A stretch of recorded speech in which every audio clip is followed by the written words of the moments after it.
This is a kids' movie. I think kids ought to have baseball in it, oh, come on. and it has pratfalls. Bad baseball. There isn't a funny baseball moment. You just dumped on the picture. Why soften it? Who are you championing? The filmmakers? I'm trying to put out a little bit of information that might... For nearly 25 years, Chicago film critics Gene Siskel and Roger Ebert judged movies like Roman emperors deciding a gladiator's fate. A thumbs up or thumbs down could mean success or death at the box office. The duo even fought like gladiators, often arguing with each other, as you saw, insults included, much to their fans' delight. Their impact on the film industry continues today, and the story of their unlikely pairing is now the focus of a new book, Opposable Thumbs: How Siskel and Ebert Changed Movies Forever. It's by film critic and ScreenCrush.com editor Matt Singer, who I met up with in Siskel and Ebert's hometown.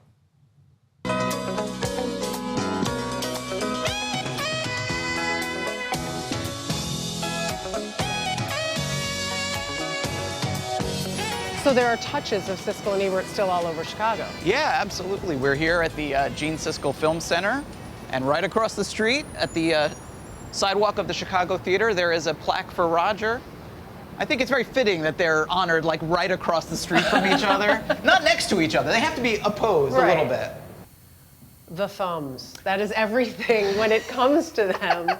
I love this picture. It's a great picture, right? At a certain point, very hard to find photographs of them without their thumbs in the air. Legendary film critics Gene Siskel and Roger Ebert had an enduring impact not only on their city of Chicago, but also movies and the motion picture industry, and a generation of film critics like Matt Singer, who says he was compelled to tell their combined story.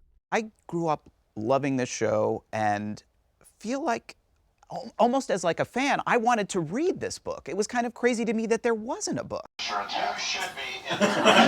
Long before Matt was born, and long before Siskel and Ebert were on TV, the two worked as rival film critics at two of Chicago's biggest newspapers. It was the early 1970s. Ebert reviewed films for the Chicago Sun-Times, while across the street, the no-nonsense Siskel did the same at the Chicago Tribune. Then in 1975, executives at Chicago's PBS station had an idea. Why not bring the two rivals together on television? The result? A show called Opening Soon at a Theater Near You. Two film critics talking about the movies, and this is Roger Ebert, the film critic from the Chicago Sun-Times. And right over here is Gene Siskel, the film critic from the Chicago Tribune and Channel 2 News. But the first episode was worthy of a thumbs down. And we want to show you what's playing in town, what's coming to town. You can find it online. It is astonishing. It is an incredible document of 1970s fashions at their most 1970s. And yeah, if you watch it, it's astounding that they ever made a second episode. Despite the rocky start, producer Thea Flom saw their potential.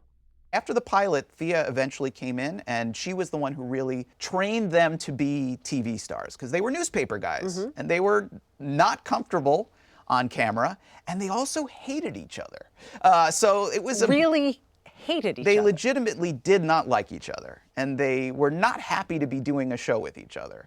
And so it was not a good mix of elements. But changes to the show and Siskel and Ebert's authenticity helped the program hit its stride. Soon it went national on PBS and got a new name, Sneak Previews. Roger Moore is a piece of wood. He's stiff, he's boring. I don't like to see him. Listen, you won't get an argument with me. I miss Sean Connery, too. The producers miss Sean Connery. The fans miss Sean Connery. The girlfriends in the movies miss Sean Connery. Their criticism was honest. It was blunt. They didn't hold back. I have never felt a kill in a movie quite like that, ever, in any Vietnam film. Not in Apocalypse Now, not in The Deer Hunter? Not like that. Not like that. Well, then in that case, you're going to love The Late Show, because they have kills like that every night in black and white starring John Wayne. And it wasn't this rehearsed thing. Nothing was manufactured. They were as real as it got, as authentic as it got. They would argue about anything. They argued about what they would have for lunch.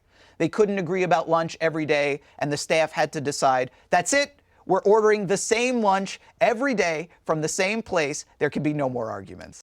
The show became a big hit on public television.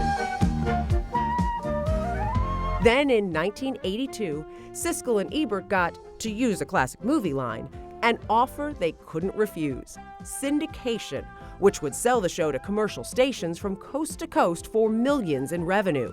That meant fortune and fame. Here they are, kids, America's sweethearts, Siskel and Ebert. Come on in, guys. Siskel and Ebert became frequent and popular talk show guests.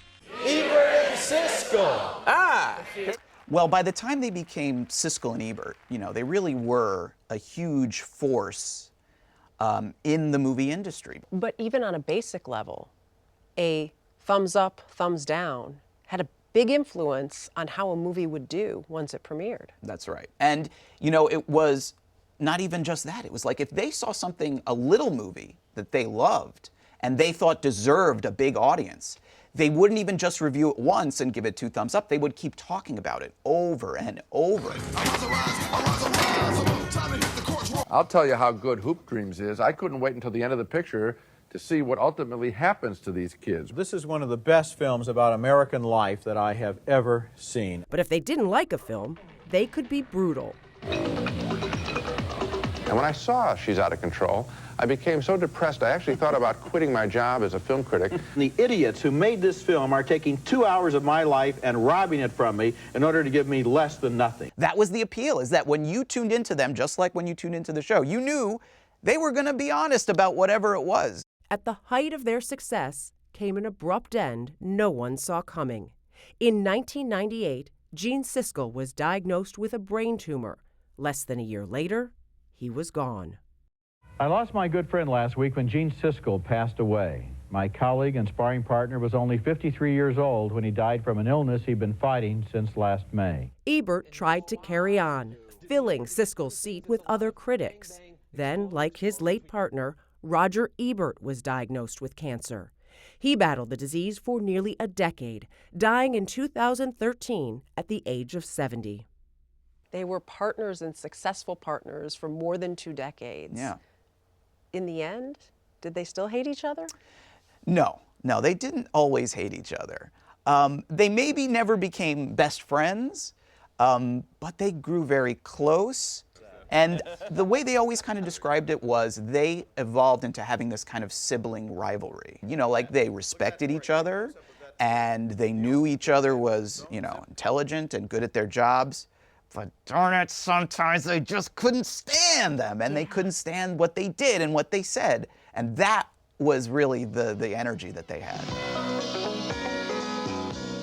It's like the energy here. Our siblings. All right, so the book is really wonderful, and especially it's this slice in time that I know I remember. I know it's different for everybody, but they made such a difference. I asked Matt, do you think if they had both lived longer, would they have been doing it longer? And he said, certainly longer. Like you look at the industry, it's all changed.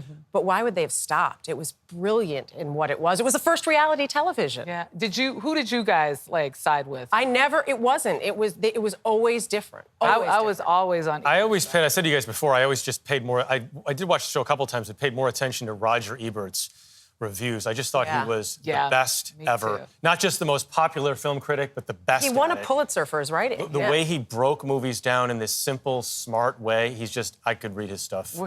That's 2 we agree on this show. Ooh, see, it's like siblings, and now we'll fight about it.